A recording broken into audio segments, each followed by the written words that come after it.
First contact and deception. The vast expanse of space had always beckoned humanity, a siren call of endless possibilities and untold wonders. But as the saying goes, be careful what you wish for, you just might get it. And humanity got it in spades on that fateful day in 2157 when the Zirconian ships first appeared in Earth's orbit. Admiral Sarah Chen stood on the bridge of the UES Defender, Earth's most advanced warship, as she watched the alien vessels materialize seemingly out of thin air. Their sleek, almost organic design was unlike anything humanity had ever conceived. Iridescent hulls shimmered with an otherworldly glow, making them look more like living creatures than spacecraft. Status report, Chen barked, her eyes never leaving the main view screen. Lieutenant Commander Raj Patel's fingers danced across his console. No weapons signatures detected, Admiral. They appeared to be in a non-aggressive stance. Chen nodded, her expression a mask of calm despite the adrenaline coursing through her veins. Open a channel. Let's see if they're feeling chatty. Moments later, the view screen flickered to life, revealing a being that looked like it had stepped out of an artist's fever dream. The Zirconian ambassador, as it introduced itself, possessed a form that seemed to shift and flow like liquid mercury. Multiple appendages waved in a hypnotic dance as it spoke, its voice a melodious hum that seemed to bypass their ears and resonate directly in their minds.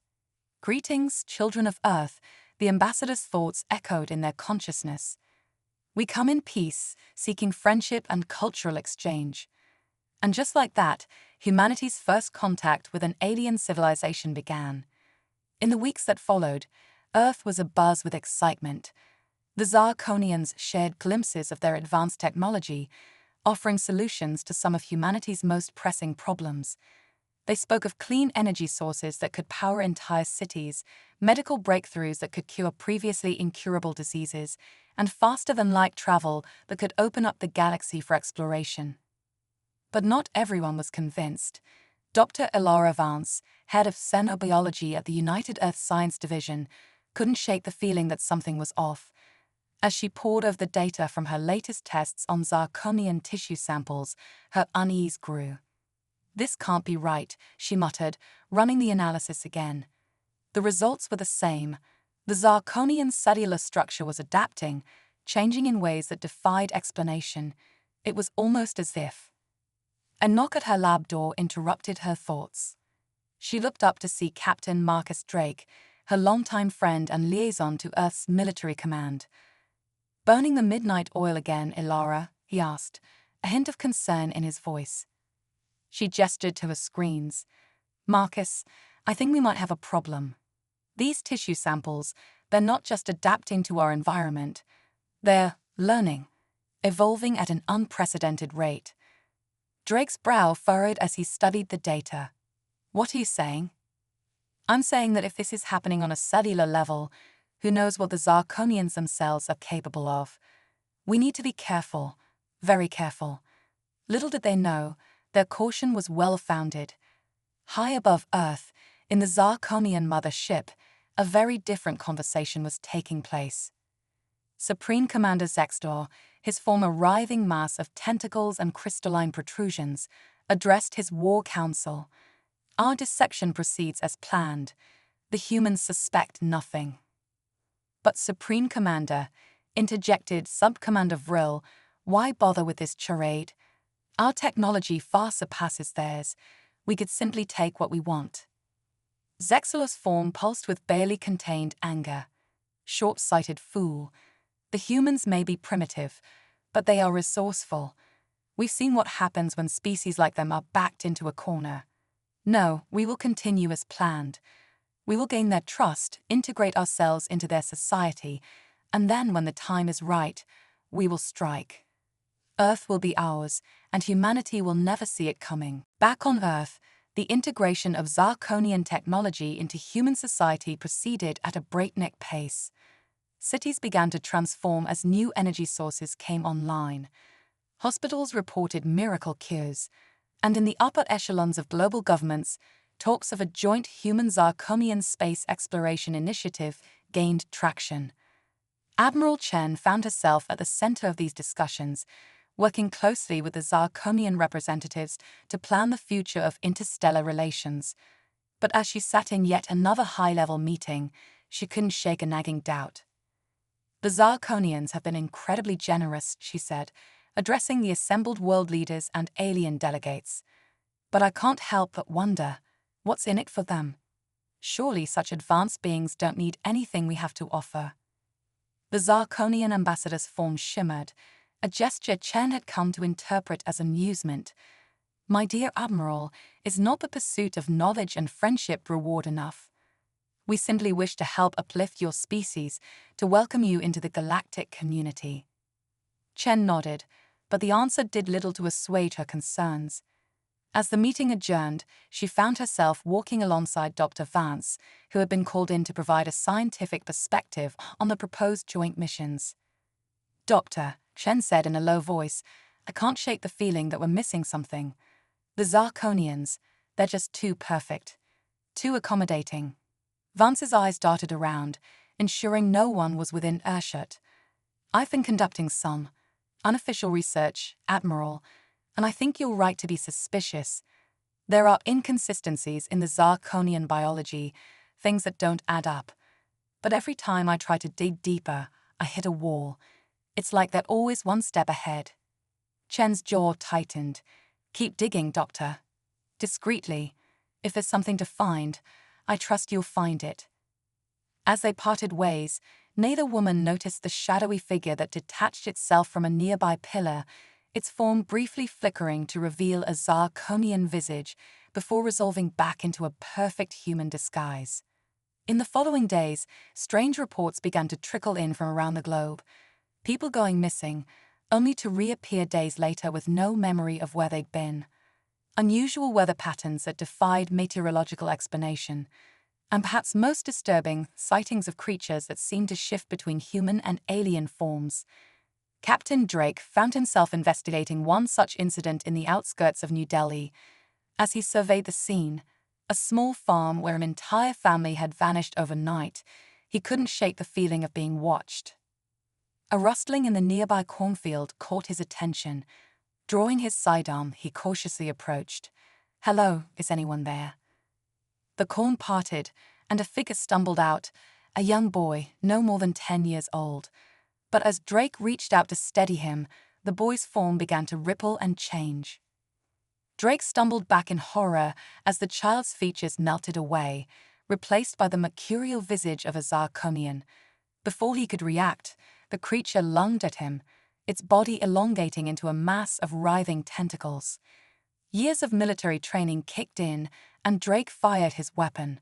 The energy bolt tore through the alien's form, causing it to shriek in pain, a sound that seemed to pierce directly into Drake's mind. As the creature collapsed, its body began to dissolve, leaving behind nothing but a puddle of silvery liquid that quickly evaporated in the hot sun. Panting heavily, Drake activated his comm unit. "This is Captain Drake. We have a situation. I repeat, we have a situation. The Zarkonians are not what they seem. There."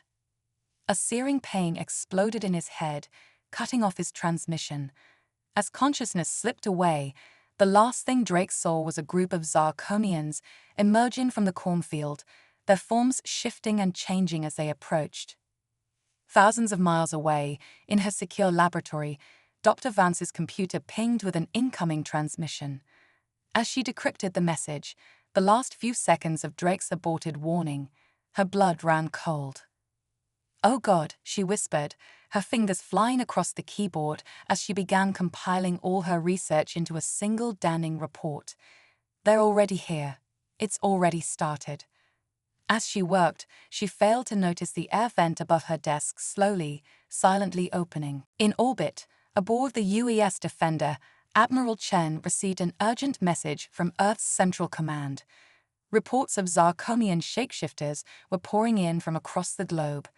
The deception had been revealed, but it seemed it might already be too late. Chen's voice rang out across the ship's intercom. "All hands to battle stations. This is not a drill. I repeat, this is not a drill." As klaxons blared and crew members rushed to their posts, Chen stared out at the Zarkonian ships that still hung in orbit around Earth. The vessels were no longer dormant. They pulsed with an ominous energy, their organic forms seeming to grow and shift before her eyes. "So it begins," Shen muttered, her hands clenching into fists at her sides. "God help us all." The invasion of Earth was underway, and humanity's fight for survival against an enemy they thought was a friend was about to begin. But the Zarkonians were about to learn a harsh lesson. Never underestimate the ingenuity, determination, and sheer stubborn will of the human race when its back is against the wall. For in the coming days, weeks, and months, humanity would prove that being primitive didn't mean being helpless, and the Zarkonians would learn, to their great cost, that sometimes the most dangerous enemy is the one you foolishly dismissed as no threat at all. The invasion begins, humanity's hidden strength.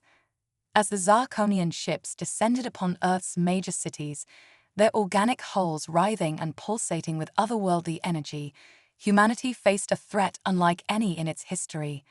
The skies darkened with swarms of shape-shifting invaders, their liquid metal forms glistening in the eerie light of their ships' energy weapons. But the Zarkonians had made a critical error in their calculations. They had underestimated the human capacity for adaptation and innovation. In the chaos of the initial assault, an unlikely hero emerged. Dr. Zara Patel, a quantum physicist working on experimental technology at CERN, found herself at the epicenter of humanity's resistance. As Zarkonian forces converged on the facility, drawn by its immense energy signature, Zara made a desperate gamble. "Initialize the quantum entanglement array," she shouted to her team as alarms blared around them. "We might not be able to match their technology, but we can sure as hell disrupt it." The massive particle accelerator hummed to life, its energy output redirected through a series of hastily modified emitters. As the first wave of Zarkonian soldiers breached the facility's defenses, Zara activated the device. A pulse of invisible energy rippled outward, causing the invaders to writhe in agony. Their shape-shifting abilities faltered, leaving them trapped in grotesque, half-formed states. "It worked," Zara exclaimed, her eyes wide with a mixture of shock and hope. "Quick, send the schematics to every research facility still standing. We've just found our first weapon against these bastards." Meanwhile, in the forests of the Pacific Northwest, a different kind of resistance was taking shape. Park Ranger Emily Chen, no relation to Admiral Sarah Chen, had always felt a deep connection to the natural world. Now, as she led a group of survivors through the dense undergrowth, that connection was about to save lives. "Stay close," Emily whispered, her keen eyes scanning the canopy above. "The trees will hide us from their sensors." As if in response to her words, the forest seemed to shift around them. Branches intertwined, creating natural camouflage. Roots rose from the earth, forming barriers and traps for any pursuing Zarkonians. One of the survivors, a wide-eyed teenager named Alex, stared in awe. How are you doing that?" Emily smiled mysteriously. "I'm not doing anything. The forest is. Earth is fighting back in its own way. We just need to learn how to listen." This symbiosis between humans and their environment would prove to be a crucial advantage in the guerrilla warfare that followed. The Zarkonians, for all their advanced technology, found themselves confounded by the unpredictable nature of Earth's biosphere. Across the globe, pockets of resistance sprang up, each utilizing unique strategies born from human ingenuity and desperation. In the megacities of Asia, urban warfare took on a new dimension. Hacker collectives, led by the enigmatic figure known only as Ghost, turned the Zarkonians' own technology against them. Smart city infrastructures became deadly traps, with self-driving vehicles, drone networks, and even cleaning bots reprogrammed into a citywide defense grid. Ghost's voice, distorted and anonymous, echoed through the Resistance's comm channels. "They thought our reliance on tech was a weakness. Let's show them how wrong they are." In the vast deserts of Africa, nomadic tribes drew upon ancient knowledge to confound the invaders. Led by a young Tuareg woman named Amina, they used complex sound patterns and sonic resonances to disrupt the Zirconians' navigation systems. Our ancestors knew the secrets of the desert, Amina told her people as they prepared another trap. Now we use that wisdom to protect our future. But perhaps the most surprising development came from the world's oceans. Dr. Hiroshi Tanaka, a marine biologist who had been studying deep-sea bioluminescent organisms, made a startling discovery. As Zirconian ships attempted to establish underwater bases, they found themselves under attack by swarms of glowing creatures. These organisms, responding to chemical signals emitted by Tanaka and his team, coated the alien vessels in a bioluminescent slime that hardened on contact with the Zirconian biometal. "It's not just us fighting back," Tanaka explained to a group of awestruck naval officers. "It's the entire biosphere. We just needed to give it a little nudge in the right direction." Back in orbit, Admiral Sarah Chen watched these developments with growing hope. The UES Defender, along with what remained of Earth's space fleet, had been engaged in a deadly game of cat and mouse with the Zirconian mother ship. "They're slipping up," Chen observed, studying the tactical displays. "Their formations are becoming erratic. Whatever's happening on the ground is affecting their command structure." Her XO, Commander Liam O'Brien, nodded grimly. "Aye, Admiral, but they still outgun us by a considerable margin. We need a game changer." As if in answer to his words, a transmission crackled through their comms. It was Dr. Elara Vance, her voice breathless with excitement. "Admiral Chen, are you receiving this? We've done it. We've cracked the Zirconian genetic code." Chen's eyes widened. "Explain, Doctor, quickly."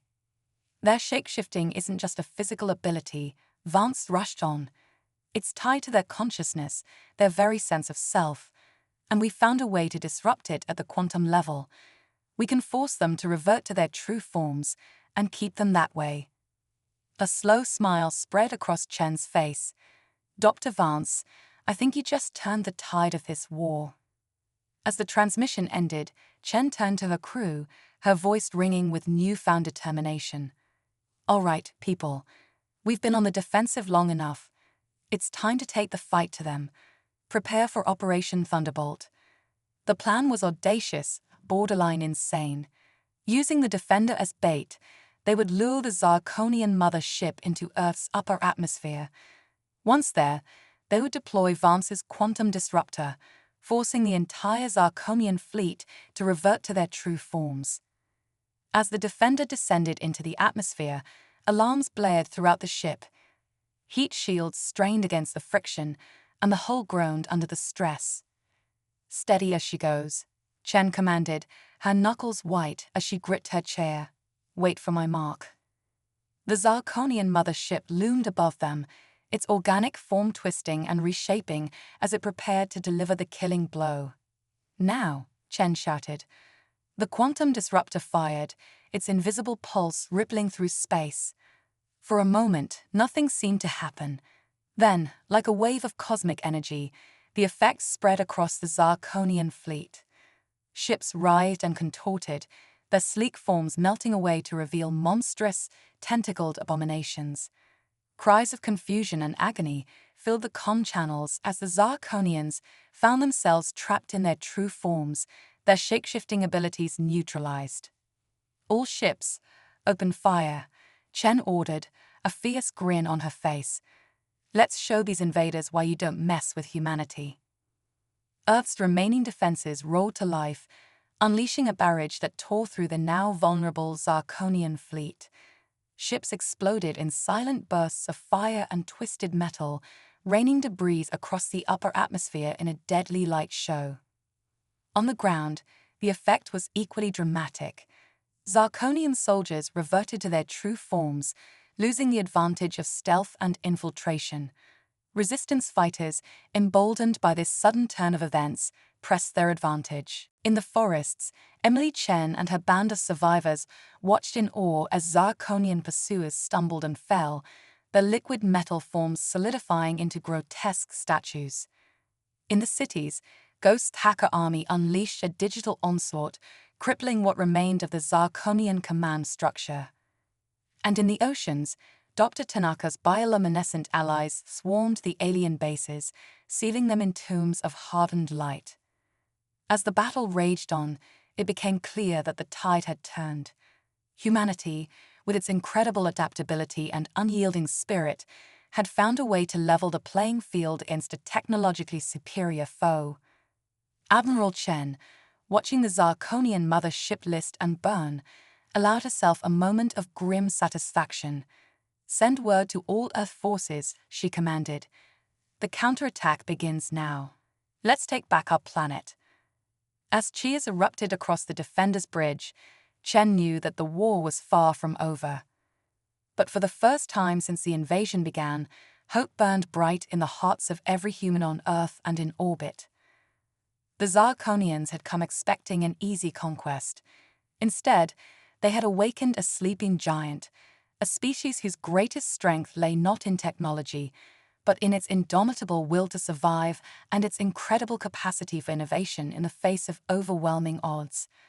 The battle for Earth had only just begun, and humanity was ready to show the galaxy why you should never, ever underestimate the fighting spirit of a primitive species backed into a corner. The quantum resistance, humanity's technological leap. As the war against the Zarkonians entered its third month, humanity's resilience continued to surprise the alien invaders. But it was the emergence of a groundbreaking technology that would truly turn the tide of the conflict. Dr. HFY, a brilliant quantum physicist from Ghana, had been working on a revolutionary project when the invasion began. Now, in a hidden laboratory deep beneath the Sahara, she was about to unveil humanity's secret weapon. "Ladies and gentlemen," Aisha addressed the gathered military and scientific leaders, her voice trembling with excitement, "I present to you the quantum nexus." With a flourish, she activated a device that looked like a cross between a supercomputer and a kaleidoscope. The air shimmered, and suddenly, holographic displays sprang to life around the room. "The quantum nexus," Aisha explained, "allows us to tap into parallel universes, not just for observation, but for direct interaction." Gasps echoed through the room as the implications sank in. Admiral Chen, who had been conferenced in via a secure quantum link, leaned forward. "Dr. Kwesi, are you saying we can bring resources from other realities into our own?" Aisha's grin widened. "Better than that, Admiral. We can recruit ourselves." Over the next few hours, Aisha demonstrated the quantum nexus's capabilities. They watched in awe as versions of themselves from alternate Earths, some more technologically advanced, others with different evolutionary paths, pledged their support against the Zarkonian threat. "This isn't just a war for our Earth," Aisha declared. "It's a battle for the entire multiverse." As news of the quantum nexus spread, resistance cells worldwide began incorporating this game-changing technology into their strategies. In Neo-Tokyo, a group of hackers led by the enigmatic Raven discovered they could use the Nexus to infiltrate Zarkonian's bioorganic computer systems. By linking with a version of Earth where humanity had evolved with organic technology, they gained unprecedented access to the alien network. "It's like they left their back door wide open," Raven chuckled as her team wreaked havoc on the Zarkonian communication grid. "They never expected to face an enemy that could think like them and hack like us." Meanwhile, in the Amazon rainforest, an indigenous shaman named Yara had integrated the quantum nexus with ancient spiritual practices. By connecting with parallel Earths where magic and technology had evolved hand in hand, she unlocked new forms of techno-shamanism. Yara led her tribe in rituals that seemed to defy the laws of physics. They could now camouflage entire villages from Zarkonian sensors, communicate telepathically across vast distances, and even manipulate the weather to hinder enemy movements. "Our ancestors always knew the world was more than what we could see," Yara told her awestruck followers. "Now we have proof, and the power to protect all worlds." But perhaps the most startling development came from an unexpected quarter. Marine biologist Dr. Hiroshi Tanaka, who had previously weaponized bioluminescent organisms against the Zirconians, made a breakthrough that would change the course of the war. Using the quantum nexus, Tanaka established contact with an Earth where cephalopods had become the dominant intelligent species. These hyper-intelligent octopuses possessed natural shape-shifting abilities and a complex language based on color changes and bioluminescence. "We found the perfect counter to the Zirconians," Tanaka exclaimed during a top-secret briefing. "A species that can outmaneuver them at their own game." Soon, Earth's oceans became a battleground unlike any other. Zirconian ships found themselves outmaneuvered and outsmarted by swarms of color-shifting octopuses, their tactics incomprehensible to the alien invaders. On land, humanity's resistance grew bolder. The quantum nexus allowed for the creation of fusion squads, teams composed of humans from different parallel Earths, each bringing unique skills and technologies to the fight. In the ruins of Paris, a squad led by Captain Zhou Chen, a parallel version of Admiral Chen who had evolved chameleon-like abilities, ambushed a Zirconian patrol. Zhou's camouflage skills, combined with the psionic abilities of her alternate self and the nanotech weaponry of another, made short work of the alien forces. "Vive la résistance multidimensionnelle," Zhou shouted as the last Zirconian fell, her skin rippling with patterns of victory. But the Zirconians were far from defeated. As reports of humanity's quantum-powered resistance spread, the alien leadership realized they needed to adapt or face annihilation. Supreme Commander Zexlor, his former writhing mass of tentacles and crystalline structures, addressed his war council. "These humans have proven more resourceful than anticipated. We must escalate our efforts." Sub-Commander Vril, still smarting from his earlier dismissal of the human threat, spoke up. "Supreme Commander, our scouts have detected unusual energy signatures from their lunar base. It appears they're attempting to weaponize their satellite." Zexlor's form pulsed with malevolent energy. "Then we shall strike at the heart of their operations. Prepare the Worldbreaker. It's time we showed these primitives the true might of the Zirconian Empire." As the massive Zirconian superweapon began its ominous approach to Earth, humanity faced its greatest challenge yet. The quantum nexus had given them a fighting chance, but would it be enough to stop a device capable of shattering planets? Admiral Chen, overseeing Earth's orbital defenses, received the dire news. "All hands, battle stations. This is not a drill. Operation Moonshield is now in effect." As klaxons blared and ships moved into position, Chen couldn't help but feel a mix of fear and pride. Humanity had come so far, adapting and evolving in ways no one could have predicted. Now, they faced the ultimate test. "Send word to all Earth forces and our multiversal allies," Chen commanded, her voice steady despite the gravity of the situation. "The final battle begins now. Let's show these Zirconians why you should never, ever underestimate the human spirit, in this universe or any other." As the Worldbreaker loomed ever closer, casting an ominous shadow over the moon, humanity prepared for a battle that would determine not just the fate of their Earth, but of countless parallel worlds. The stage was set for a confrontation that would reshape the very fabric of reality itself. In hidden bases and secret laboratories across the globe, scientists and soldiers, hackers and shamans, and even hyper-intelligent octopuses from another dimension, all steeled themselves for what was to come. The quantum resistance was about to face its ultimate test, and the multiverse held its breath in anticipation. The meme wars and quantum memetics, humanity's cultural offensive. As the Zirconian Worldbreaker approached Earth, humanity's resistance took an unexpected turn. In the depths of the internet, a new form of warfare emerged, one that would challenge the very nature of reality itself. Dr. Mei Zhang, a brilliant neurologist and meme theorist, had been studying the effects of viral content on the human brain when she made a startling discovery. By combining her research with the quantum nexus technology, she unlocked the power of quantum memetics. Memes aren't just funny pictures on the internet, Mai explained to a skeptical panel of military leaders. They're packets of cultural information that can spread and evolve like viruses, and with a quantum nexus, we can weaponize them across realities. Admiral Chen, viewing the presentation via quantum link, leaned forward. "Doctor, are you suggesting we can meme the Zirconians into submission?" May's eyes glinted with excitement.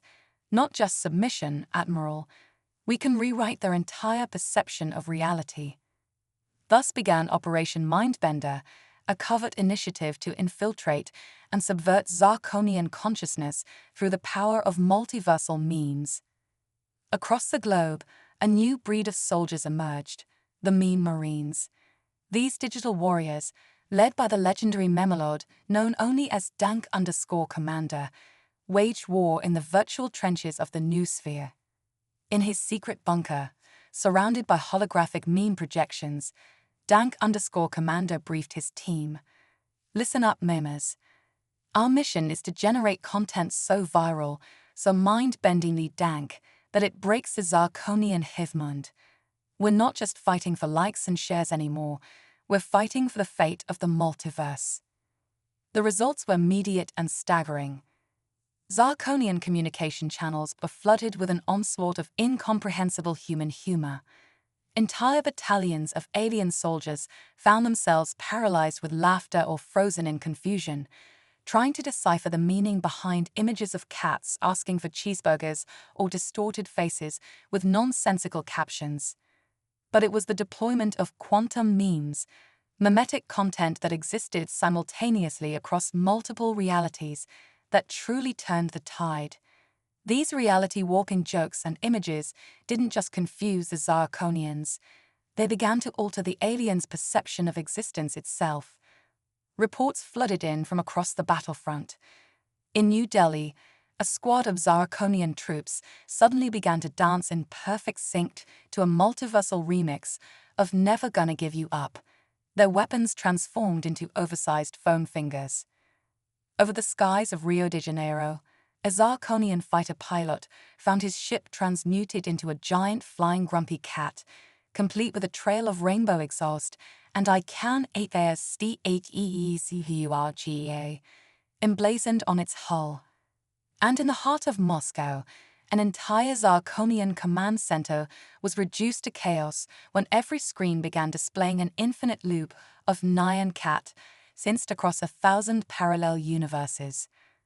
Supreme Commander Zexler, his form twisting in agitation, demanded answers from his science division. What is happening to our forces? How are these primitives doing this? The chief scientist, his tentacles trembling, could only shake his eye stalks in bewilderment. "Supreme Commander, it appears the humans have weaponized absurdity itself. Our logic engines cannot process their memetic warfare. It's as if they've turned nonsense into a force of nature." But the true masterstroke of Operation Mindbender came from an unlikely source. Kevin Zhang, May's 14-year-old son and a gaming prodigy, had an idea so audacious it just might work. "Mom," Kevin said, his eyes never leaving his neural link gaming rig, "what if we turned the whole war into a massive multiplayer game?"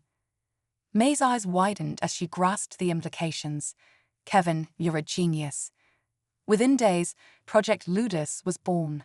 Using a combination of quantum computing, virtual reality, and good old-fashioned game design, Earth's best programmers created Invasion, Earth Defense Force, a global AR game that turned the real-world war effort into the ultimate multiplayer experience.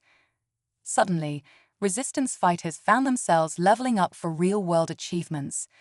Civilians could contribute to the war effort by completing virtual missions that translated into actual strategic gains.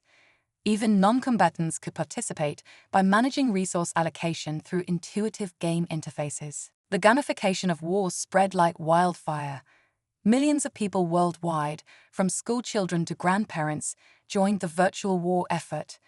Leaderboards displayed top contributors, and social media exploded with clips of particularly impressive plays against the Zirconians. But the true power of Project Ludus revealed itself when it was combined with the quantum nexus. Players could now hop between parallel Earths, coordinating strategies across realities and bringing multiversal tactics to bear against the Zarkonian forces. In orbit, aboard the UES Defender, Admiral Chen watched in awe as holographic displays showed the real-time progress of millions of players across thousands of Earths, all working in concert to push back the alien invasion. "It's beautiful," she murmured. "We've turned our greatest weakness, our chaotic, meme-loving, game-addicted culture, into our ultimate strength." As the Zarkonian Worldbreaker entered lunar orbit, it faced not just Earth's conventional defenses, but a multiverse of memes, an army of gamers, and a species that had weaponized its own absurdity. Zexalor, his form now a chaotic swirl of confused tentacles and glitching holographic memes, realized too late the fatal flaw in his invasion plan. The Zarkonians had prepared for every contingency except the one they faced, a humanity that refused to take even an alien apocalypse seriously. As the Worldbreaker powered up its main cannon, aimed at the heart of Earth, a curious thing happened. Across millions of screens, smartphones, and AR displays, a single message appeared. "Final boss battle imminent. All players prepare for all-time ATF #ODDODLN. Epic loot," he guaranteed. In that moment, as billions of humans across countless realities readied themselves for the fight of their lives, the Zarkonians faced a terrifying realization. They hadn't just invaded a planet. They'd stumbled into the largest, most insane, and most determined flash mob the multiverse had ever seen. The battle for Earth, and the very nature of reality itself, was about to reach its mind-bending climax. And humanity, armed with memes, games, and a healthy disregard for the impossible, was ready to show the cosmos why you should never underestimate a species that can turn even the apocalypse into wholesome entertainment. The Quantum Singularity Showdown, humanity's ultimate trump card. As the Zarkonian Worldbreaker loomed over Earth, its planet-shattering cannon charging for the killing blow, humanity prepared to unleash its final, most audacious plan yet. Deep beneath the Himalayan mountains, in a secret facility known as the Nexus Hub, a team of Earth's brightest minds was about to attempt the impossible. Dr. Axel Zeo, a prodigy in quantum mechanics and meme theory, stood before a device that looked like a cross between a particle accelerator and a TikTok studio. "Ladies and gentlemen," he addressed the assembled leaders, his voice trembling with excitement, "I give you the Quantum Meme Singularity Engine, or QMSE for short." Admiral Chen, present via holographic projection, leaned forward. "Dr. Zhao, you have exactly 60 seconds to explain how this contraction is going to save Earth." Axel grinned. "Simple, Admiral. We're going to break the universe, in a good way." What followed was a breathless explanation of how the QNSA would combine the reality-warping power of quantum memetics with the multiverse-spanning reach of the quantum nexus to create a singular point of infinite meme density. This meme singularity would then be weaponized against the Zarkonians. In layman's terms, Axel concluded, "We're going to hit them with the biggest, most viral bra moment in the history of the multiverse." As the Worldbreaker's cannon reached critical charge, Operation Uno Reverse Card was initiated. Across the globe, millions of memers, gamers, and digital warriors stood ready, their devices linked to the QMSE network. In orbit, aboard the UES Defender, Admiral Chen gave the final order. "All units commence upload, and may God have mercy on our feeds." What happened next would be debated by philosophers, scientists, and internet historians for centuries to come. The QMSE activated, drawing upon the collective memetic energy of billions of humans across countless realities. Memes from every corner of the multiverse, dank, surreal, wholesome, and everything in between, coalesced into a single point of unimaginable density. For a brief moment, reality itself seemed to buffer. Then, with a flash that outshone the sun, the meme singularity erupted. A wave of pure, undiluted viral content washed over the Earth and the approaching Zirconian fleet. Every screen, every reflective surface, even the very fabric of space-time itself became a canvas for the most potent memes a multiverse had ever witnessed. The effect on the Zirconians was instantaneous and overwhelming. Their hive mind, unable to process the sheer absurdity of what it was experiencing, began to glitch and fragment. Zirconian soldiers found themselves spontaneously reenacting famous vines. Entire battleships transformed into giant floating Nyan cats. Supreme Commander Zexlor, in a moment of cosmic irony, became the unwitting star of a multiversal, distracted boyfriend meme, his attention drawn away from Earth towards a shiny planet-free real estate sign. But the true masterstroke came in the form of a simple, yet devastatingly effective meme that spread through the Zirconian fleet like wildfire. "I'm about to end this man's whole career." As if responding to some cosmic punchline, the World Breaker's planet-destroying cannon suddenly reversed polarity. In a spectacular display of poetic justice, the superweapon imploded, taking a significant portion of the Zirconian fleet with it. On Earth, the scene was no less chaotic, but decidedly more celebratory. People poured into the streets, their reality augmented by an endless stream of victory memes. Holographic Rick Astley clones danced on every corner, rickrolling the aliens into submission. The sky itself seemed to be filled with scrolling GGEZ messages and confetti emojis. In the Nexus Hub, Dr. Zao and his team watched in awe as their creation reshaped reality. "We did it," Axel whispered, tears of joy, and possibly JPEG artifacts streaming down his face. "We actually mend them into oblivion." But the story doesn't end there. As the meme singularity continued to expand, it began to affect more than just the Zirconians. Across the multiverse, barriers between realities started to blur. Humans from parallel Earths found themselves crossing over, bringing with them a mishmash of technologies, cultures, and even more memes.